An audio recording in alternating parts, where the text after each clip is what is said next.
ಚಿತ್ರದುರ್ಗ ಜಿಲ್ಲೆಯ ಹಿರಿಯೂರು ತಾಲೂಕಿನ ಗೊರ್ಲತ್ತು ಕ್ರಾಸ್ ಬಳಿ ಘನಘೋರ ದುರಂತ ಸಂಭವಿಸಿದ್ದು 9ಕ್ಕೂ ಹೆಚ್ಚು ಮಂದಿ ಸಜೀವ ದಹನರಾಗಿದ್ದಾರೆ. ಲಾರಿ ಮತ್ತು ಖಾಸಗಿ ಸ್ಲೀಪರ್ ಕೋಚ್ ಬಸ್ ನಡುವೆ ಡಿಕ್ಕಿಯಾಗಿದ್ದು ಈಗ ಕ್ಷಣ ಮಾತ್ರದಲ್ಲೇ ಬೆಂಕಿ ಹೊತ್ತಿಕೊಂಡಿದೆ. ದುರಂತದಲ್ಲಿ ಸುಮಾರು 32 ಪ್ರಯಾಣಿಕರ ಪೈಕಿ 9ಕ್ಕೂ ಅಧಿಕ ಮಂದಿ ಸುಟ್ಟು ಕರಕಲಾಗಿದ್ದಾರೆ ಅಂತ ಪ್ರಾಥಮಿಕ ಮಾಹಿತಿ ಹೇಳ್ತಾ ಇದೆ. ಇನ್ನು ಅಪಘಾತದ ವೇಳೆ ಬೆಂಕಿಯಿಂದ ಹೊತ್ತಿ ಉರಿತಾ ಇದ್ದಂತಹ ಬಸ್ನ ಹಿಂದೆಯೇ ದಾಂಡೇಲಿಗೆ ತೆರಳುತ್ತಾ ಇದ್ದಂತಹ ಶಾಲಾ ಬಸ್ ಕೂಡ ಇತ್ತು. ಪರಿಣಾಮವಾಗಿ 42 ಶಾಲಾ ಮಕ್ಕಳಿದ್ದಂತಹ ಸ್ಕೂಲ್ ಬಸ್ಗೂ ಬೆಂಕಿ ಹತ್ತಿಕೊಂಡಿದೆ. ಸಡನ್ ಬ್ರೇಕ್ ಹಾಕಿದ ತಕ್ಷಣ ನಿಯಂತ್ರಣ ತಪ್ಪಿದ ಬಸ್ ರಾಷ್ಟ್ರೀಯ ಹೆದ್ದಾರಿಯ ಪಕ್ಕದ ಚರಂಡಿ ದಾಟಿ ಆ ಕಡೆಗೆ ಹೋಗಿ ನಿಂತಿದೆ. ಅದೃಷ್ಟವಶಾತ್ ಬಸ್ನಲ್ಲಿದ್ದಂತಹ 42 ಮಕ್ಕಳಲ್ಲಿ ಒಬ್ಬರಿಗೂ ಯಾವುದೇ ಗಾಯಗಳಾಗಿಲ್ಲ.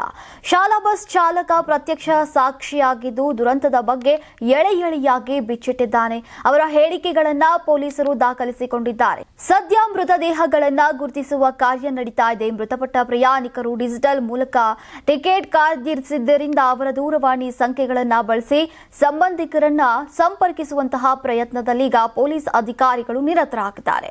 ಅಪಘಾತಕ್ಕೆ ಕಾರಣ ಏನು ಮತ್ತೆ ಹೇಗೆ ಸಂಭವಿಸಿತು ಎಂಬುದರ ಕುರಿತು ತನಿಖೆ ನಡೀತಾ ಇದೆ. ಇನ್ನು ಈ ಬಸ್ ಅಪಘಾತದಲ್ಲಿ ಮೃತಪಟ್ಟವರ ಕುಟುಂಬಗಳಿಗೆ ಕೇಂದ್ರ ಸರ್ಕಾರ ತಲಾ 2 ಲಕ್ಷ ರೂಪಾಯಿ ಮತ್ತು ಗಾಯಾಳುಗಳಿಗೆ ತಲಾ 50,000 ರೂಪಾಯಿ ಪರಿಹಾರ ಘೋಷಣೆ ಮಾಡಿದೆ.